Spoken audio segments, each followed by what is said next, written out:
Welcome to the Superior Court Domestic Violence and Civil Harassment Calendar. This message contains important information about how this court session will be conducted, so please listen carefully. The court has no jurisdiction to hear your case if the respondent has not been served with a petition. If the court file shows that the respondent in your case has not been served with a petition, we will call you forward for additional information. If you have proof of service, present it to the court at that time. If it has not been served, your matter will be continued to a new date 21 days from now. The temporary protection will continue in force for that 21-day period. The extension showing the next court date must be served on the respondent along with the original paperwork. Please remain in the courtroom until you have received all the papers that are necessary and the bailiff has released you. Restraining orders are not minor matters. Violation of a restraining order can bring serious consequences to the violator.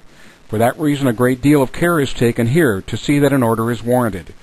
Once a restraining order is in place and notice has been given to the respondent, a violation can be charged as a misdemeanor or as a felony. A restrained person may not acquire, possess, or in any way control any firearm during the time the order is in effect. Any firearms in the possession or control of the respondent must be turned over to an appropriate law enforcement agency within 24 hours, and a receipt must be provided to the court. Current family law holds that a person who is the subject of a restraining order is presumed unfit to be awarded custody of minor children.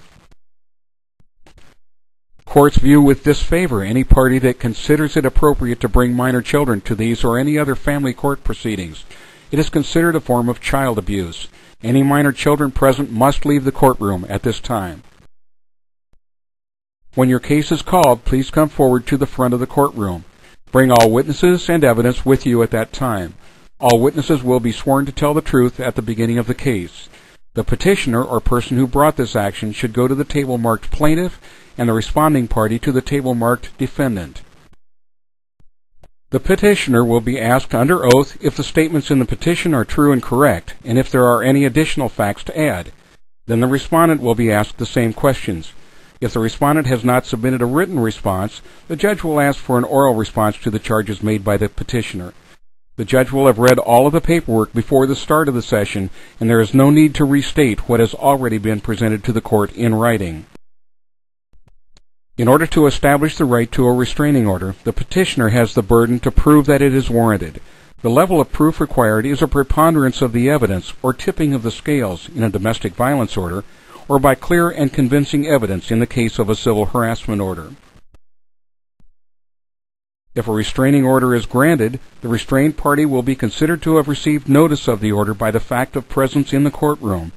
If the respondent is not present today, the restraining order will be effective immediately, but a violation is not chargeable until after the respondent has been served with a copy of the order. Proof of service of today's order must be filed with the court after service. If the order that is issued today is the same as the previous temporary order, the new order may be served by mail. Otherwise, it must be personally served on the defendant. The petitioner will need to complete some additional paperwork. Please remain in the courtroom until you have received all papers that are necessary and the bailiff has released you. Finally, an experienced commissioner in the Superior Court has been assigned to hear these matters. You have a right to have an elected judge hear your case. If you wish to exercise that right, please inform the bailiff before we start so that you may be sent to appear before a judge. Please turn off all cell phones and beepers now. Do not read or talk with your neighbor to keep the noise level down. We will be starting momentarily.